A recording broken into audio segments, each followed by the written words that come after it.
Part 1. The Day the Sky Burned. The morning started like any other morning on New Busan. The twin suns rose over the farming valleys, painting the sky in shades of orange and pink. Children walked to school with their backpacks, laughing and chatting about homework and games. Parents kissed them goodbye at the doors, never thinking it would be the last time. Mina Park was 8 years old. She loved drawing pictures of spaceships and wanted to be a pilot like her father. That morning, she hugged Captain Ji-won Park extra tight before running to catch the school transport. He watched her go, smiling at how fast she was growing up. In 3 hours, she would be dead. New Busan was a peaceful colony world. 2 million humans lived there, farming the rich soil and sending food to other human worlds. They had no weapons, no military bases, no reason to fear attack. The Galactic Dominion had sent messages demanding the planet surrender to Emperor Vaxith's rule, but the colonists voted to refuse. They believed in diplomacy. They believed the Galactic Council would protect them. They were wrong. Emperor Vaxith sat on his throne aboard the massive warship called Eternal Fang. He was the ruler of the Krellian Empire, a civilization that controlled 300 worlds. The Krellians looked like giant lizards standing on 2 legs with scales that shimmered purple and gold. Vaxith wore a crown made from the bones of his enemies. He had ruled for 60 years, and in that time he had crushed 17 rebellions and conquered 42 species. Humans were nothing to him, just another weak species that needed to learn their place. When New Busan refused to surrender, Vaxith decided to teach all of humanity a lesson about disobedience. He gave the order himself, speaking each word clearly so his officers would understand his intent. Target the education complex, maximum yield weapons. Leave nothing standing. His weapons officer hesitated for only a moment before obeying. Some lines should never be crossed, but the Emperor had crossed them many times before. The education complex on New Busan housed children from age 4 to 16. Over 6,000 students attended classes there every day. It was a beautiful building made of white stone, with gardens and playgrounds surrounding it. Teachers loved working there because the children were so eager to learn. At exactly 10 in the morning local time, the sky above the complex turned bright white. The orbital bombardment lasted 40 seconds. When it ended, there was nothing left but a crater half a mile wide. The heat was so intense that sand turned to glass, metal turned to vapor, and 5,131 children simply ceased to exist. The first rescue ships arrived 20 minutes later. The crews were prepared for injured survivors, for collapsed buildings, for fires to fight. Instead, they found only ash and silence. Some of the rescue workers fell to their knees and wept. Others stood frozen, unable to process what they were seeing. A few vomited. One woman screamed until her voice gave out. Captain Ji-won Park received the emergency transmission while on patrol 3 systems away. His small fleet of 5 patrol ships immediately jumped to New Busan, but the journey took 90 minutes. During that time, Park tried to reach his daughter on her personal communicator. The device simply showed no signal. He told himself the communications array was damaged.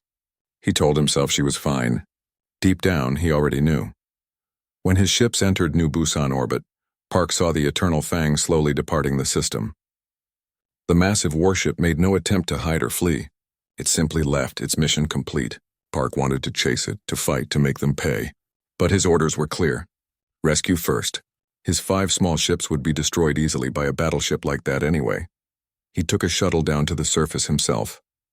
Protocol said the captain should remain on his ship, but protocol meant nothing now. He had to see. He had to know. The shuttle pilot tried to stop him from approaching the crater, but Park walked past him without hearing the words. The crater was still hot. The air shimmered with heat waves. Park walked to the edge and looked down into the glass-lined bowl where his daughter had been learning mathematics that morning. He stood there for a long time. Other people moved around him, rescue workers and officials and reporters. He did not see them. He saw only the empty space where 5,731 futures had been erased. News of the massacre spread across human space within hours. Every screen, every communication device, every news feed showed the same images. The crater, the memorial photos of smiling children, the sobbing parents gathering at the site, the carefully worded statements from government officials promising justice. On Earth, Admiral Soman Lee watched the reports in her office at Defense Command Headquarters. She had been a soldier for 40 years, had seen combat on a dozen worlds, had lost friends and comrades. But this was different. This was not war. This was murder.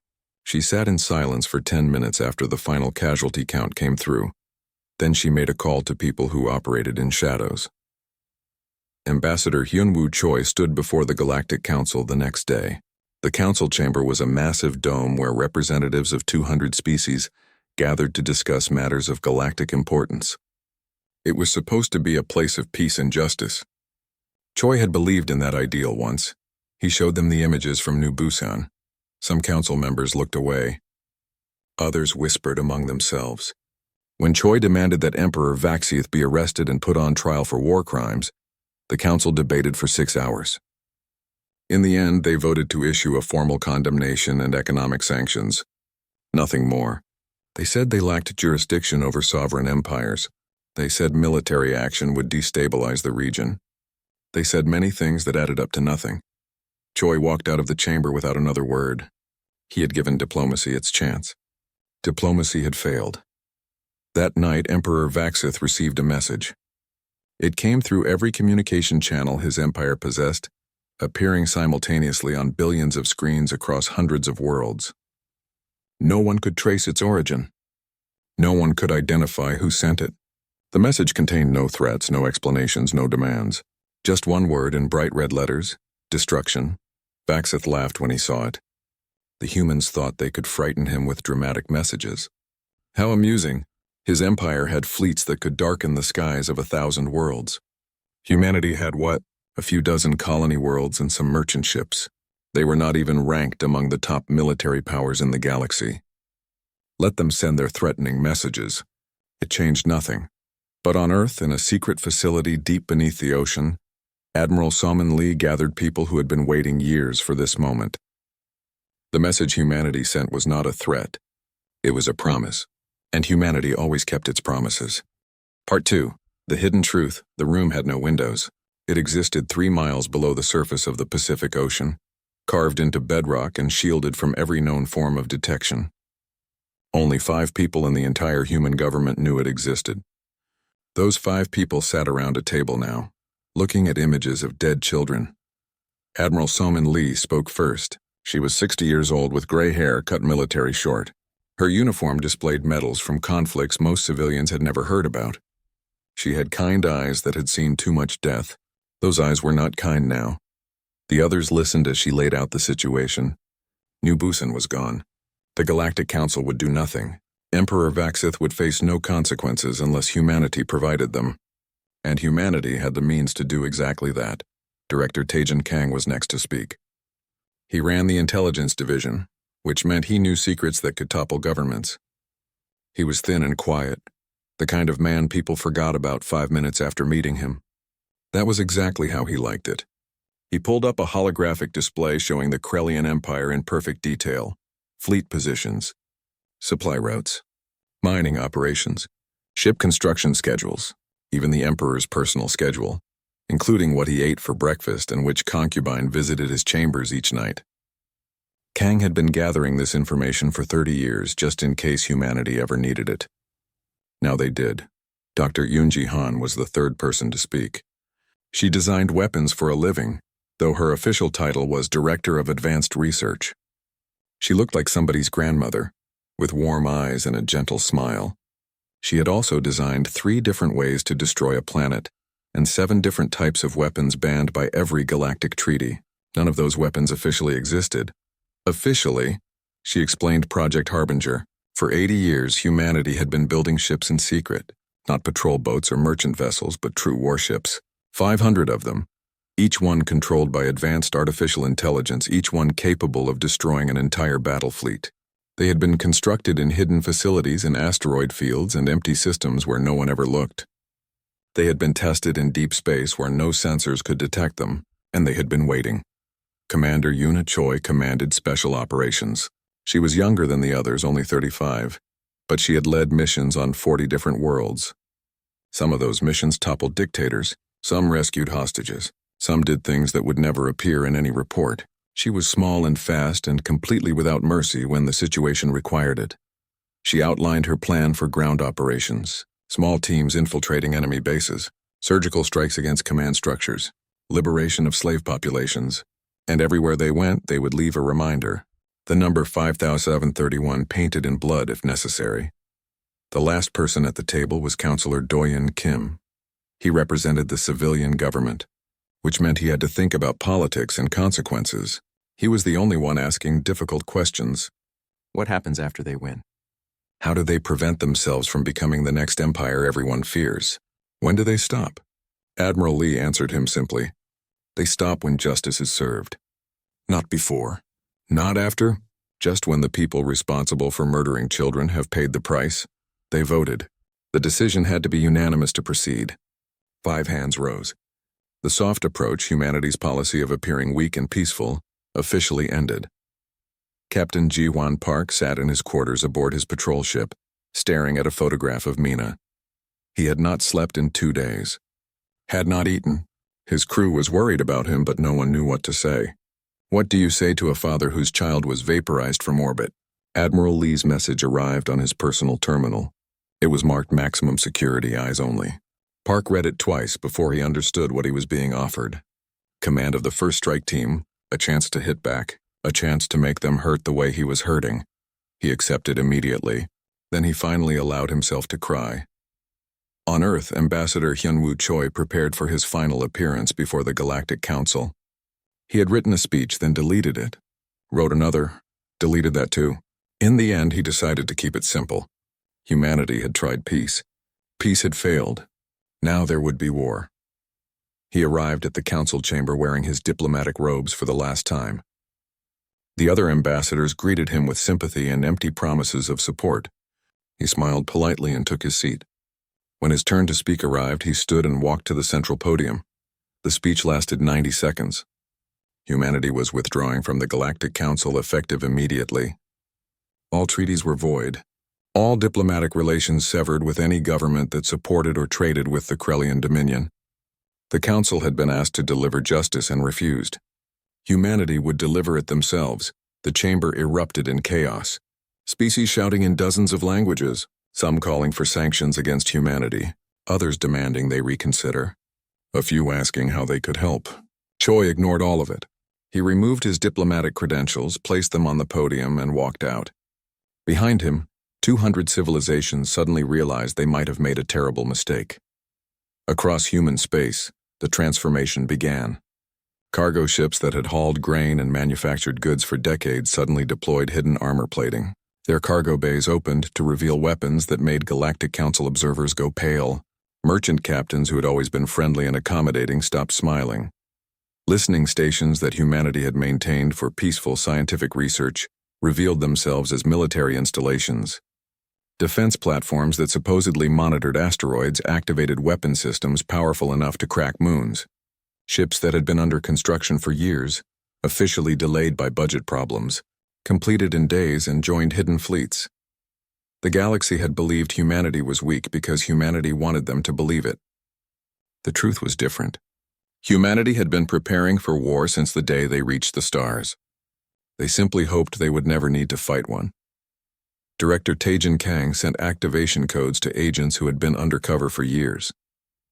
On Krellian worlds, in Dominion military bases, even in the Imperial Palace itself, humans who had been pretending to be loyal servants suddenly became something else. They did not attack, not yet. They simply watched and waited and reported everything they saw. Dr. Yoon Ji-han began the activation sequence for Project Harbinger.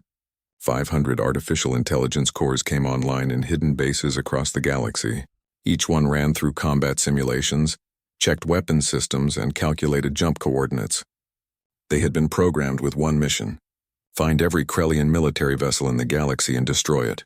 They would not stop until the mission was complete, or they were destroyed. Surrender was not in their programming.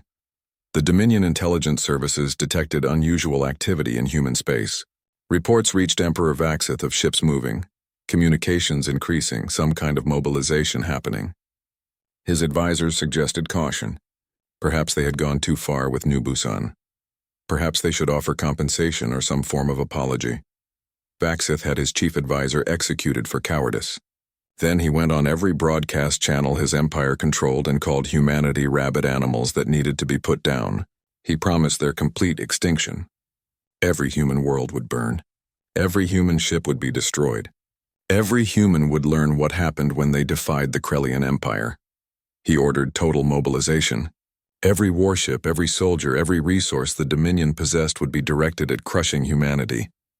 Over 10,000 warships began moving toward human space. It was the largest military operation in Krellian history. Admiral Soman Lee watched the Dominion fleets mobilize and smiled.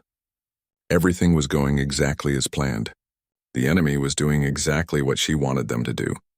They were concentrating their forces, leaving their supply lines exposed, pulling ships away from defensive positions. She sent orders to her fleet commanders. They would not defend human space, not yet. Instead, they would attack everywhere the Dominion was not looking. Shipyards, supply depots, communications relays. The Dominion was sending its fists toward humanity's face while leaving its throat exposed. Captain Ji-Hwan Park received his orders. 5 ships, 1 target, maximum violence, no survivors. He read the target designation and felt his hands shake. Kelmar Station, the main supply depot for the Dominion's northern fleets. 40,000 troops. Defenses designed to stop a full battle group. Park gathered his crew and explained the mission. Any of them could refuse. This was not a patrol action or a rescue operation. This was war, and it would be brutal. Not one person stepped back. Every single crew member volunteered. Most of them had lost someone at New Busan, too. The 5 ships left port together, broadcasting friendly merchant identifications. They looked like cargo haulers. Slow, harmless, completely unremarkable. The Dominion would never see them coming until it was too late. Part 3. The Wrath-unleashed Kelmar Station floated in the darkness between stars, a massive structure of metal and weapons that had guarded the Dominion's northern territories for 200 years. It had never been attacked, never been threatened. The 40,000 Krellian soldiers stationed there considered it a boring assignment. Safe, easy. A place where nothing ever happened. Captain Ji-Hwan Park's 5 ships approached, the station broadcasting distress signals. Engine failure. Life support failing. Requesting emergency assistance. The station's traffic control ordered them to slow down and prepare for inspection. Park acknowledged and complied. His ships drifted closer, looking helpless. The Krellians had strict protocols for inspecting unknown vessels. Lower the shields just enough to allow scanning beams through. Keep weapons locked on the target. Maintain safe distance. The traffic controller followed every protocol perfectly. It did not matter. At 200 kilometers from the station, Park gave the command. 5 cargo haulers transformed in seconds. Hull plating separated and folded back, revealing advanced armor underneath. Fake cargo containers dropped away, exposing weapons that no civilian ship should possess. Energy signatures that had read as weak commercial engines suddenly blazed with military power. The Krellian controller had 3 seconds to register what was happening before the first missiles launched. He managed to hit the general alarm, but nothing else. The missiles were designed to disrupt shields and sensors. They did their job perfectly. Kelmar Station went blind and defenseless in the first 5 seconds of the attack. Park's ships moved like predators. They had trained for this mission for weeks, running simulations until every crew member could perform their role in their sleep. Weapons fire concentrated on the station's shield generators first, then the weapons arrays, then the docking bays where ships might try to launch. The battle lasted exactly 6 minutes and 17 seconds. When it ended, Kelmar Station was a debris field spreading slowly through space. 40,000 Krellian soldiers died without firing a single shot in response. Not one distress signal made it past the jamming. As far as the rest of the Dominion knew, Kelmar Station simply stopped responding to communications. Park looked at the wreckage through his viewport. He felt nothing. No satisfaction, no guilt, no emotion at all. Just empty. He ordered his ships to jump to the next target. There were many more targets on the list. Over the next 3 weeks, 17 Dominion military installations vanished. Supply depots exploded. Communications arrays went dark. Patrol fleets jumped into systems and found nothing but wreckage. The Dominion Military Command could not understand what was happening. Their installations were not being captured. They were being erased. Admiral Sumin Lee coordinated the campaign from a command ship that moved constantly, never staying in one location long enough to be found.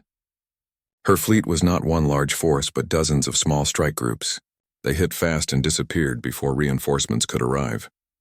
The Dominion kept sending ships to defend locations that had already been destroyed. Commander Yuna Choi led the ground operations. Her teams infiltrated occupied worlds where the Dominion kept slave populations working in mines and factories. The slaves were mostly species the Dominion had conquered decades ago. They had given up hope of freedom. Then humans appeared in the night. Choi's first operation targeted a mining facility on a world called Torvin. 5,000 slaves worked there under brutal conditions, guarded by 200 Krellian soldiers. Her team of 12 operators approached the facility using stealth suits that bent light around them. They moved through guard posts like ghosts. The assault began at midnight local time. Explosions destroyed the barracks where the guards slept. The few Krellians who made it outside found themselves fighting enemies they could not see. The battle lasted 20 minutes. When it ended, 200 guards were dead, and 5,000 slaves were staring at humans who told them they were free. Choi did not ask for gratitude or promises of loyalty. She gave the freed slaves weapons, supplies, and coordinates to the nearest safe world. Then her team vanished into the night. Behind them, painted on the wall of the destroyed barracks in Krellian blood, they left the number 5731. The freed slaves spread word of what happened. Other slave populations began to hope. Some began to rebel, attacking their guards with mining tools and bare hands. The Dominion had to divert military forces to maintain control, forces they needed elsewhere. Director Taijin Kang watched intelligence reports flow into his operations center. Every communication the Dominion sent was intercepted and decoded. Every fleet movement tracked. Every supply shipment logged. He knew what the Dominion was planning before their own admirals finished writing the orders. The Dominion's response was predictable. Emperor Vaxith ordered every available warship to concentrate into one massive fleet. Over 10,000 ships gathered in a staging area just outside human space. It was the largest battle fleet ever assembled.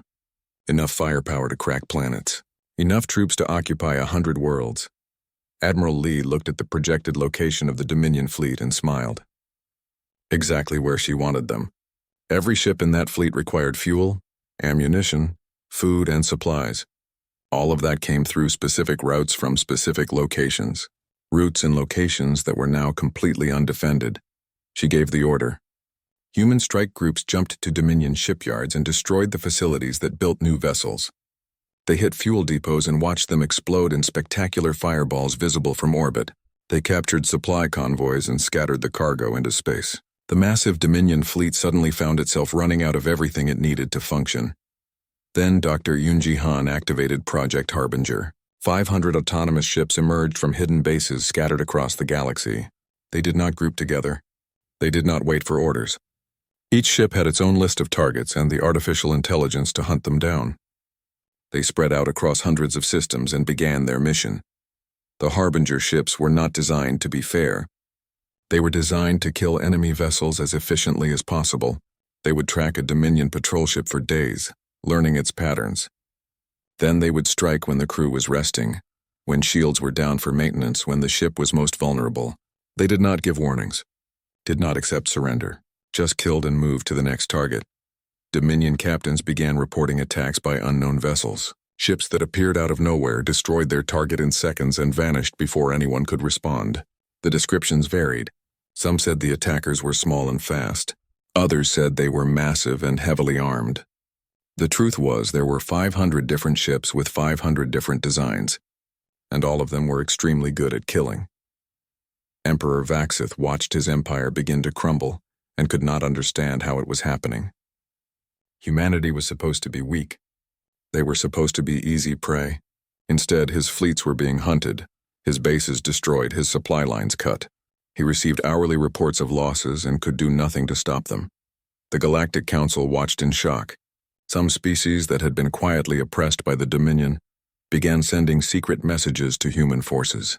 Intelligence about Dominion bases, supply routes, troop positions. They did not do this openly, but they did it. Humanity had more allies than anyone realized. Other species reconsidered their opinion of humans. The friendly traders who always smiled and negotiated peacefully had revealed themselves to be something else entirely. Humanity had been hiding their strength the whole time, and that was somehow more terrifying than if they had been aggressive from the start. It meant they were patient, strategic, willing to appear weak while preparing for war. Captain Jiwon Park's strike force completed their 8th mission. Another base destroyed, another 1,000 enemy soldiers dead. His crew was exhausted but determined. They had stopped counting their victories. Numbers did not matter. Only the mission mattered. Only justice for 5,631 children who would never grow up. Park looked at Mina's photograph one more time before the next jump. He whispered a promise to her. The people who did this would pay. All of them, starting with the Emperor himself. Admiral Salmon Lee received a message from Director Kang. The Dominion fleet was trying to return to their capital system, but they were running critically low on fuel. They would have to stop at a specific refueling station or risk ships running out of power in deep space. Lee checked the coordinates of that station and sent orders to 3 strike groups. The refueling station was heavily defended. It had to be since it was critical infrastructure. The Dominion had positioned a defensive fleet of 200 ships around it. They thought 200 ships was enough. They were wrong. When the human strike groups arrived, the battle was brutal but short. The station exploded in a fireball that lit up the surrounding space. 200 Dominion ships burned with it. The main Dominion fleet was now stranded. They could reach their capital, but most ships would arrive with empty fuel tanks and depleted ammunition. They would be helpless targets. The admiral in command made the only decision he could. He ordered the fleet to split up, with each ship trying to reach the nearest Dominion base individually. Part 4. The Emperor's Cage Krelos Prime had been the capital of the Dominion for 800 years. It was a world of impossible luxury built on the suffering of conquered species. Crystal towers reached into purple skies, gardens filled with plants stolen from 1,000 worlds, palaces where Krellian nobility lived in comfort, while their empire burned cities and enslaved populations. At the center of it all stood the Imperial Palace, a structure so massive it could be seen from orbit, gold and silver walls that caught the light of Krelos Prime's sun. Inside, Emperor Vaxith sat on a throne carved from a single piece of black stone, wearing a crown made from the bones of species that no longer existed. He was surrounded by advisors and generals, all of them arguing about how to save the empire. The reports kept getting worse. Supply lines cut, fleets destroyed, bases gone, slave populations rebelling, and everywhere that number painted in blood. 31. A reminder that humanity had not forgotten. Vaxith listened to his advisors suggest strategies, pull back the fleets to defend the core worlds, negotiate with humanity, seek help from other empires. Every suggestion sounded like cowardice to his ears. The Dominion did not retreat. The Dominion did not negotiate with inferior species. The Dominion conquered, but even Vaxith could see the truth in the reports. His empire was dying, not slowly the way empires usually fell, but fast, like something was systematically cutting it apart. He had underestimated humanity. That mistake was going to cost him everything. Admiral Salmon Lee stood on the bridge of her command ship, looking at a holographic display of the Krelos system. The capital was heavily defended. Orbital stations, planetary shields powered by captured stars, defense fleets, automated weapons platforms. Any conventional attack would cost thousands of human lives and might not even succeed. So Lee did not plan a conventional attack. She was not trying to conquer Krelos Prime. She was trying to trap it. Her fleet jumped into the Krelos system in a pattern carefully calculated by Director Kang's computers. 37 ships positioned at exact coordinates around the system. Not close enough to threaten the planet, just close enough to do what came next. Each ship deployed gravitic mines, devices that created artificial gravity wells in space. Hundreds of them, thousands of them, positioned to collapse the hyperspace lanes leading in and out of the system. When the mines activated, Krelos Prime became an island. No ships could jump in. No ships could jump out. The capital of the Dominion was now cut off from the rest of the galaxy. Then the siege began. Lee's ships did not attack the planet. They attacked everything around it. Orbital stations exploded one by one. Satellites were destroyed. Any ship trying to leave the planet was turned to debris before it cleared orbit. Supply ships trying to reach the planet found themselves trapped outside the gravity well, unable to help. Emperor Vaxith watched his orbital defenses burn and realized he was trapped in his own palace. The shields protecting the planet were still active. The defense grid still functioned. But humanity was not trying to break through those defenses. They were just making sure nothing left. Captain Jiwan Park's ship took position above Krelos Prime. From there, he began broadcasting. His message went out on every frequency, transmitted to every device on the planet below. It could not be blocked or jammed. Every Krellian citizen, every slave, every being on Krelos Prime heard it. Park held up a photograph of Mina, his daughter, smiling in her school uniform. Then he held up another photograph, and another. 5,731 photographs total, each one showing a child who had died at New Busan. He showed them one at a time, speaking each name clearly. The broadcast lasted for hours. Park's voice never wavered, never showed emotion, just spoke each name and showed each face, a reminder of what had been taken, a promise of what was coming. When the last name was spoken, he delivered his message directly to the Emperor. You wanted us to know fear. You wanted to break our spirit. You killed our children to teach us our place. Now you will learn what it means to fear humanity. We are not angry. Anger is temporary. We are inevitable. And we are here. The broadcast ended. Park sat in his chair and waited. Around the planet, Lee's ships maintained their positions. Nothing moved. Nothing changed. They just waited. Let the Emperor sit in his palace and think about what was coming. Inside the Imperial Palace, panic was spreading. The nobles who had enjoyed luxury for generations suddenly realized they might actually die. Some tried to flee in private ships. Those ships were destroyed before they cleared the atmosphere. Some tried to contact allies in other systems, begging for rescue fleets. But no messages could get out through the gravity wells. Commander Yuna Choi and her teams infiltrated the planet's surface. They did not come as an invasion force. They came as ghosts, small groups using stealth technology to move through cities without being seen. Their mission was not to fight, not yet. It was to prepare. They identified key infrastructure, power plants, communication centers, shield generators. They planted charges and set up ambush positions. When the time came to strike, they would be ready. But first they had another mission. Director Taejin Kang had an agent in the Imperial Palace. His name was Inseo Huang, and he had been undercover for 5 years. He worked as a mid-level communications officer, invisible to anyone important. He kept his head down, did his job efficiently, and no one suspected he was anything other than a loyal servant of the Empire. But Inseo had been mapping the palace for 5 years. Every secret passage, every security system, every guard rotation. He knew which doors led to the Emperor's personal quarters. He knew when the security was lightest. He knew exactly how to get in and out without being detected. He had been waiting for orders. Now they came. The night before Admiral Lee planned to begin the final assault, Inseo made his move.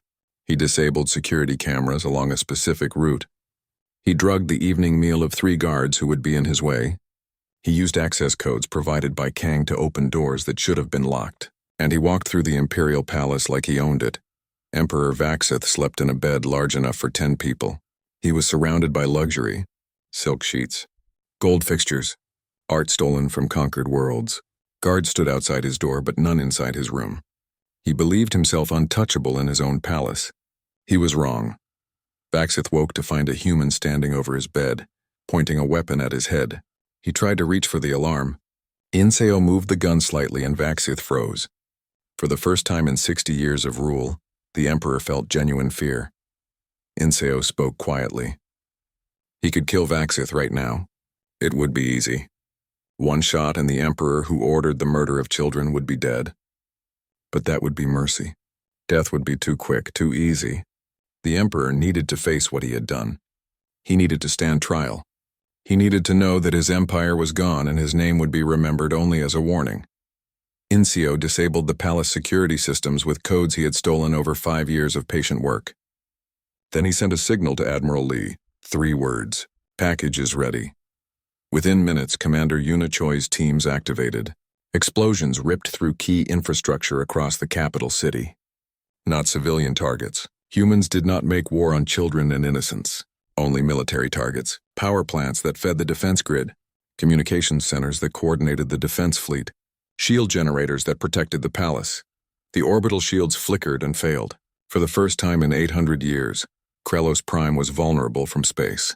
Admiral Lee could have bombarded the planet, could have done to them what they did to New Busan, but humanity was not the Dominion. Humanity did not murder civilians to make a point. Instead, Lee sent down one shuttle. It landed in the Imperial Palace courtyard. Captain Jiwon Park stepped out, followed by a security team. They walked through halls filled with priceless art and stolen treasures. They found Emperor Vaxith sitting in his throne room, hands bound, surrounded by Choi's operators.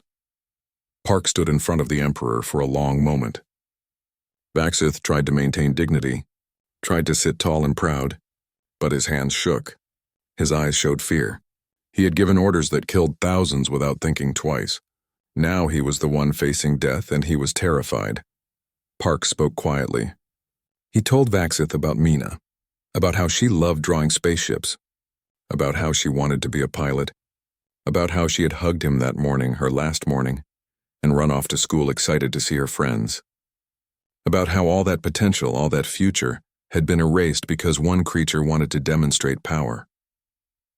Vaxith tried to speak, tried to offer deals, territory, resources, technology, anything to save his life. Park listened without expression. When the Emperor finally stopped talking, Park said one sentence. "You killed 5,731 children to send humanity a message. We received it. Now you receive ours." The message was simple: destruction, just like humanity had promised. Part 5. After the storm, the trial lasted 3 hours. Emperor Vaxith stood in chains before cameras that broadcast across the entire galaxy. Every species watched. Every civilization saw a creature who had been untouchable now facing judgment. There was no jury, no lawyers making arguments, just evidence. Images of New Busan before and after. The names of 5,731 children read aloud. Testimony from survivors. Records of the order Vaxith himself gave to target the education complex. Admiral Soman Lee presided over the proceedings. She did not allow speeches or dramatics, just facts. The Emperor had ordered the massacre of children to demonstrate power. There was no doubt, no question of guilt. The only question was what happened next. Vaxith tried to defend himself. He claimed it was an act of war. He claimed the children were acceptable casualties. He claimed he had the right as Emperor to do whatever was necessary to maintain order. His words fell flat.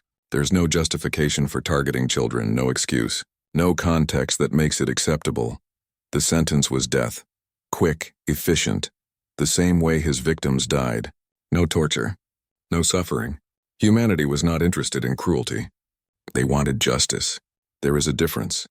Captain Jiwon Park carried out the sentence himself.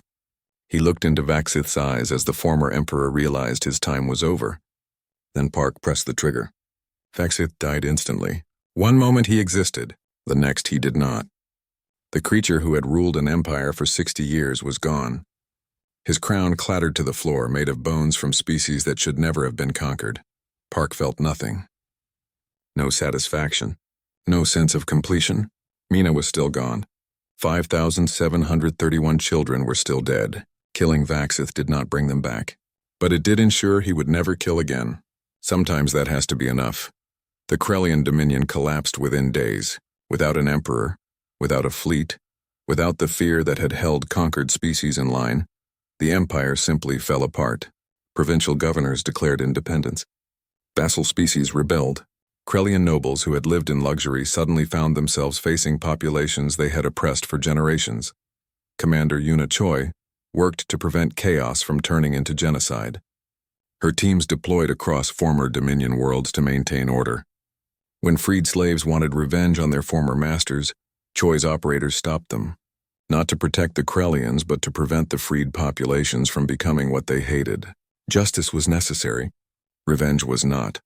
Choi personally ensured that civilian Krellians were protected. The species itself was not guilty. The Empire was guilty. The leaders were guilty. But children and families who had just been living their lives were not responsible for what their emperor did. Humanity remembered that distinction. They had to, or they would become monsters themselves. Dr. Yoonji Han recalled the Harbinger ships, 500 autonomous hunters returned to their hidden bases one by one. Some were damaged from battles. A few never returned at all, destroyed in combat. But their mission was complete. The Dominion military fleet was gone. Every warship destroyed. Every weapons platform eliminated. The Krellian species was effectively disarmed. Han ordered the Harbinger technology sealed away. The ships would remain in storage, maintained but inactive.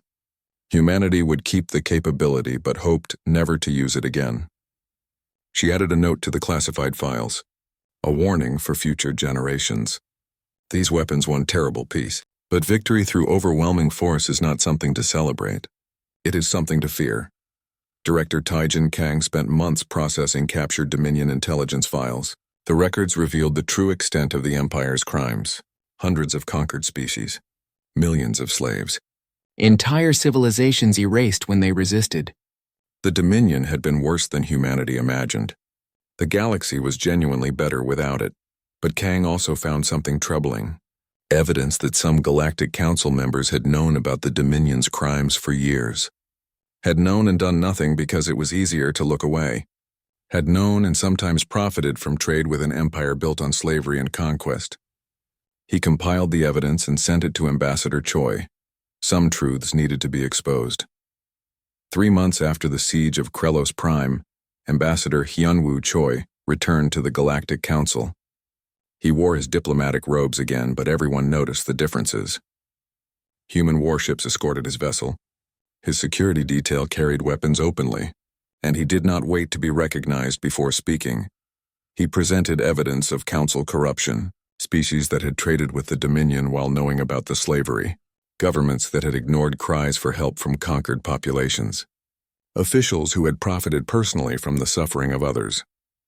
The chamber fell silent as the truth spread across screens and displays. Choi's message was simple. The old order had failed to protect the weak, failed to punish the guilty, failed to live up to its own principles. That failure allowed an emperor to murder 5,631 children without consequences.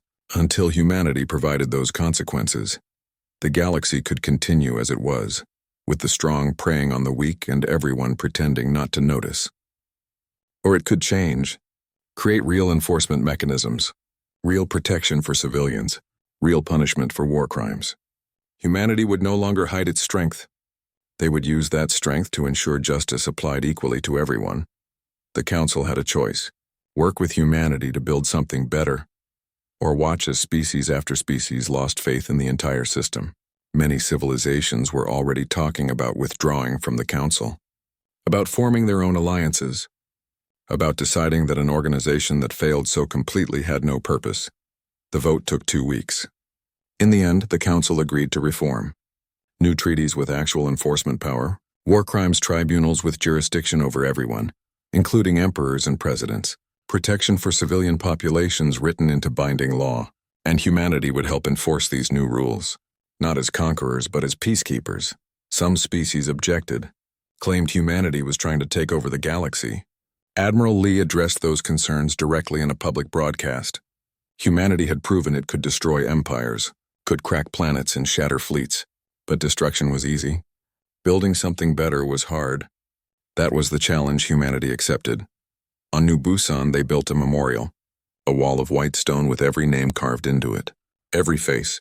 5,731 children who would never grow up, never fall in love, never have adventures or dreams or lives. Gardens surrounded the memorial, filled with flowers from Earth and trees from 100 worlds. Captain Jiwon Park attended the dedication ceremony. Thousands of parents stood with him, people who had lost children that day. Admiral Lee gave a speech about the price of peace and the burden of strength, but Park barely heard the words. He was looking at Mina's name on the wall, running his fingers over the carved letters. A young girl approached him, maybe 10 years old. She held out a flower and asked if he was Captain Park. When he nodded, she told him her older brother died at New Busan. She wanted to thank him for making sure the people responsible paid. Park took the flower and could not speak, just nodded. The girl hugged him and walked away. Later, Dr. Yoonji Han spoke at the ceremony. She talked about the weapons humanity built, the ships designed to destroy, the technology created out of fear. She explained that those weapons had secured peace, but at a terrible cost. The cost of becoming capable of terrible things. The cost of knowing humanity could destroy civilizations if pushed far enough. The challenge now was remembering why those weapons existed. Not for conquest, not for revenge, but for protection, to ensure that children could go to school without fearing orbital strikes, to ensure that the strong could not murder the weak without consequences, to ensure that never again would the galaxy shrug while children burned. Years passed. The Krellian species slowly rebuilt under new leadership. Democratic government replaced imperial rule. The species that had been enslaved by the Dominion became independent nations. Some thrived. Some struggled. Humanity helped where it could but did not try to control. There is a difference between guiding and ruling. Director Taejin Kang eventually retired. His intelligence network was transferred to civilian oversight to prevent it from becoming a tool of oppression. On his last day, he received a message from a former agent.